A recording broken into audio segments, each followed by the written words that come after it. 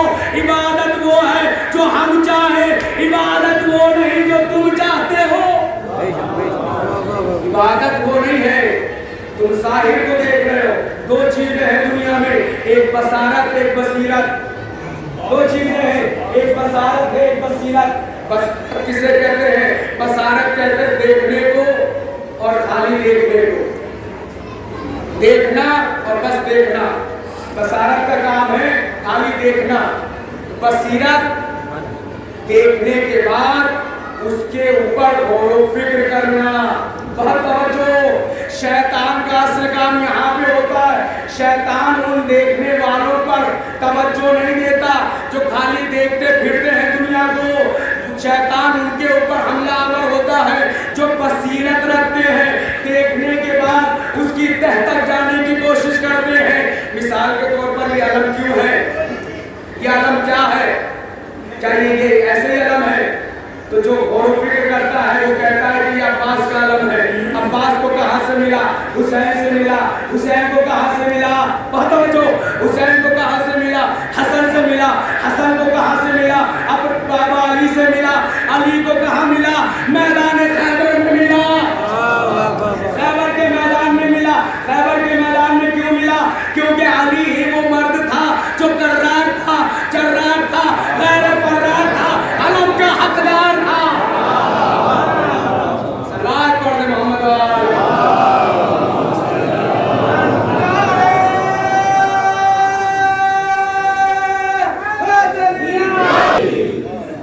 لہذا یہ علم اگر کوئی آپ سے پوچھے کیا ہے یہ, تو اسے بتائیے یہ پرچم اسلام ہے. یہ اسلام کا پرچم ہے. یہ وہی علم ہے کہ جس کے لیے لوگ پوری رات جاگتے رہے. یہ وہی علم ہے کہ جس نے لوگوں کی نیندوں کو اڑا دیا تھا کہ شاید ہمیں علم ملے, شاید ہمیں علم ملے, لیکن انہیں خبر نہ تھی علم اسی کو ملے گا جو صاحب بصیرت ہوگا. علم اسی کو ملے گا جو صاحب کردار ہوگا, مرد ہوگا, کرار ہوگا, جرار ہوگا, غیر فرار ہوگا. اب سمجھ میں آیا کہ علم کو اٹھانے کے لیے عباس کا انتخاب کیوں ہوا. عباس کا انتخاب کیوں ہوا؟ کیونکہ عباس وہ ہے کہ جس کے اندر علی کے صفات پائے جاتے ہیں. علی نے جس کے لیے دعا کی ہے, جس کے اندر مولا کائنات کے صفات ہیں, وہ عباس ہے. تو پوچھے تو اسے بتائیے کہ یہ اسلام کا پرچم ہے, اسلام کا نشان ہے. تو لہٰذا اس اسلام کے نشان کی ہمیں حفاظت بھی تو کرنی ہے. تو حفاظت کیسے ہوگی؟ حفاظت اس وقت ہوگی کہ علم اٹھانے والا یہ سوچ کے علم اٹھائے کہ یہ عباس کا پرچم ہے. یہ سوچ کے نہ اٹھائے کہ مجھے یوٹیوب پہ ریل ڈالنی ہے. بہت توجہ. علم کو اس لیے نہ اٹھائے کہ مجھے فوٹو کھنچوانا ہے. علم کو اس لیے نہ اٹھائے کہ فیس بک پر ڈالنا ہے. علم کو اس لیے نہ اٹھائے کہ اپنے آپ کو آگے بڑھانا, شہرت بنانی ہے. علم کو اس لیے نہ اٹھائے کہ لوہا پیچھے لگا کر لوہے کی توہین ہو, سمجھ میں ہی نہ آئے کہ پرچم اٹھا رکھا ہے اسلام کا یا کسی جھنڈی کو اٹھا رکھا ہے.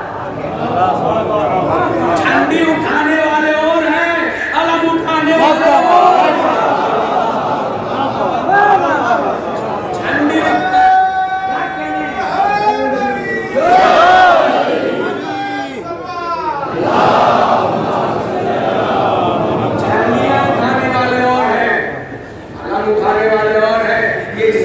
پرچم ہے. تو اس سے اسلام کا پیغام جانا چاہیے. فیس بک پر اپنی ریل بنا کر آگے لوہا لگا کر لوہا نہ لگائیے, بلکہ اگر اتنی طاقت اور محبت ہے حسین سے تو حسین کی حدیث لگائیے, حسین کے اقوال لگائیے. ایک بھائی کی دوسرے بھائی سے وفاداری کو بیان کیجیے. تبھی تو لوگ سمجھیں گے کہ عباس کا مرتبہ کیا ہے. تبھی تو لوگ سمجھیں گے کہ دین اسلام کیا ہے, دین تشیع کیا ہے. بھائی آپ نے لوہا لگا لیا, لوہا چل رہا ہے اور آپ بھی چل رہے ساتھ میں. کیا بتانا چاہ رہے ہیں آپ؟ یہ بتانا چاہ رہے ہیں کہ ہم ظاہرات پر عمل کرتے ہیں، تظاہرات کو مانتے ہیں، اس کی حقیقت کو ابھی تک سمجھے ہی نہیں۔ تو حقیقت کو اگر سمجھنا ہے تو عباس کا جب عالم اٹھے تو عباس سے توسل کرو کہ باب الحوائج ہمیں بھی وہ وفاداری عطا فرما کہ جو آپ نے امام وقت سے کی تھی۔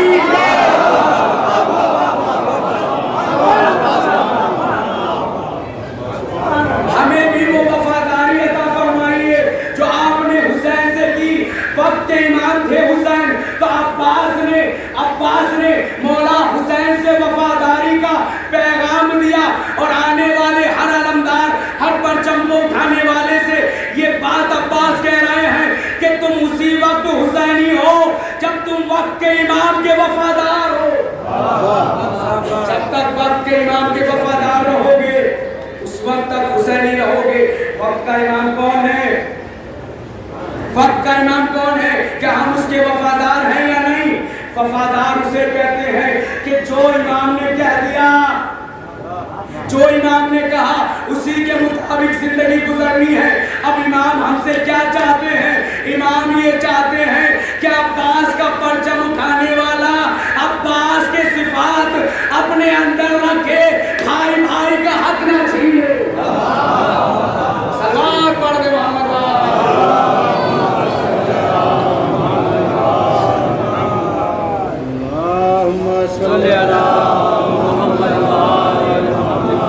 تو شیطان کا کام کیا ہے؟ بصیرت والے جو لوگ ہیں، جو صاحب بصیرت ہیں، ان کو روکتا ہے بصیرت سے، ان کو غور و فکر سے روکتا ہے۔ تو ہمیں کرنا کیا ہے؟ ہمیں کرنا یہ ہے کہ بصیرت کے اندر ڈوب جانا ہے۔ امام جعفر صادق علیہ السلام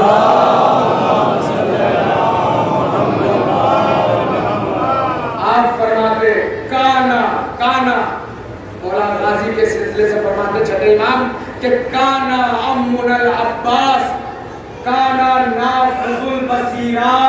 بہت توجہ، ہمارے چچا عباس نافذ البصیرہ وصلب الایمان، ہمارے چچا عباس بصارت میں بصیرت میں ڈوبے ہوئے تھے، بصیرت میں مستحکم تھے، بصیرت میں غرق تھے۔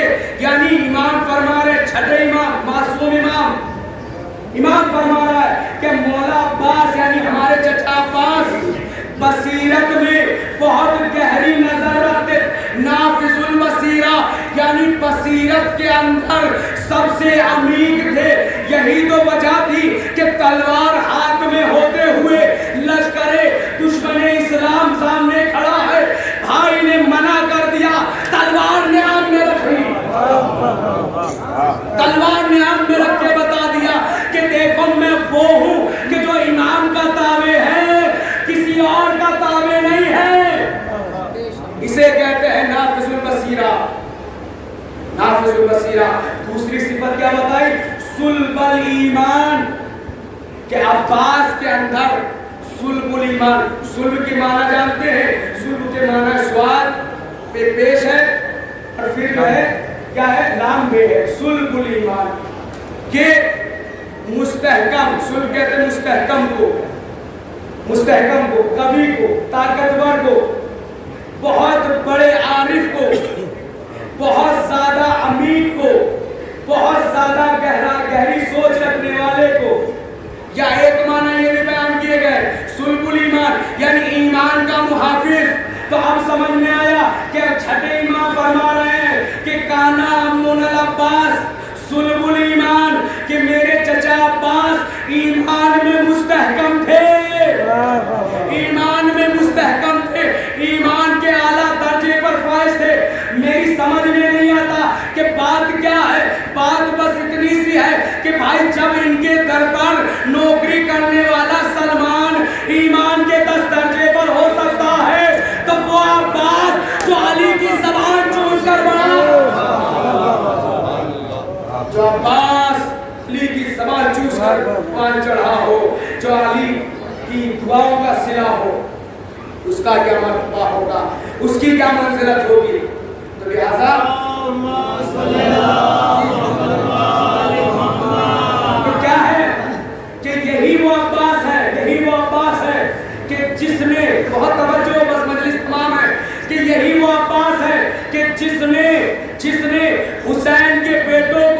بنی ہاشم کے خاندان کو جنگ ہنر سکھایا ہے، جنگ ہنر سکھایا ہے۔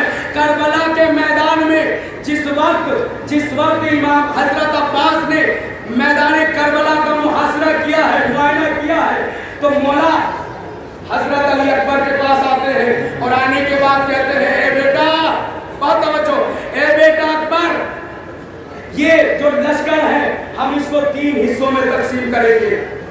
ایک لشکر کا جو حصہ ہوگا اس سے میں لڑوں گا، ایک حصہ جس سے آپ لڑیں گے، اور ایک حصہ جس سے ہمارے دوسرے اصحاب لڑیں گے، مولا کے چاہنے والے لڑیں گے۔ پھر آگے فرماتے ہیں کہ جب میں اپنے اس حصے کو ختم کر دوں گا، دشمنوں کو مار دوں گا، تو میں فوراً تمہاری مدد کو آؤں گا، بہت توجہ، میں فوراً تمہاری مدد کو آؤں گا اکبر۔ اور فرمایا کہ جب ہم دونوں اس دشمنوں کو ختم کر دیں گے تو ہم اپنے چاہنے والوں کی مدد کو آئیں گے، چور کی مدد کو آئیں گے، حبیب کی مدد کو آئیں گے۔ تو عباس معلم علی اکبر ہے، معلم علی اکبر ہے، جنگ کے ہنر سکھا رہے ہیں۔ لیکن حالات ایسے بدلے کہ اکبر 18 سال تک کس کے یہاں پروان چڑھے؟ اپنی پھوپھی کے یہاں، اپنی پھوپھی کے یہاں۔ ایک مرتبہ جناب امام حسین نے پوچھا، بیٹا اکبر مدینے میں تشریف فرما ہے، ایک مرتبہ پوچھا، بیٹا علی اکبر کیا تمہیں کسی چیز کی خواہش ہے؟ تمہارا بابا موجود ہے، جو بھی چاہتے ہو تم مانگ سکتے ہو۔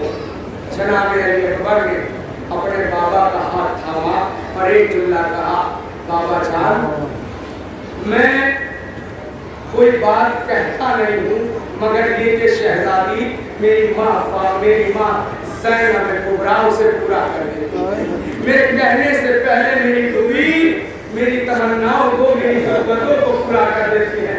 حسین کے دل میں کتنی حسرت ہوگی، حسین کے دل میں کتنی حسرت ہوگی کہ میرا بیٹا مجھ سے کچھ مانگ لے، لیکن اکبر نے حسین سے میدان کربلا میں ایک چیز مانگ لی کہ جب علی اکبر ام لیلہ کی دعا پر واپس پلٹے ہیں خیمے کی طرف، تو بابا کہتے ہیں بابا جان اگر ایک گھوٹ پانی مل جاتا تو میں انہیں بتاتا کہ میں نے جنگ ہنر آداب جنگ عباس سے سیکھا ہے، میں انہیں بتاتا کہ میں علی کا پوتا ہوں، میں انہیں بتاتا کہ میں شیر خدا کا فرزند ہوں۔ اکبر کو قریب کیا، اس عالم غربت میں اکبر نے سوال کیا اور باپ خاموش ہے، اب کرے تو کیا کرے؟ اکبر کو قریب بلایا، کہا ہے اکبر اپنی زبان میرے دہن میں رکھ دو۔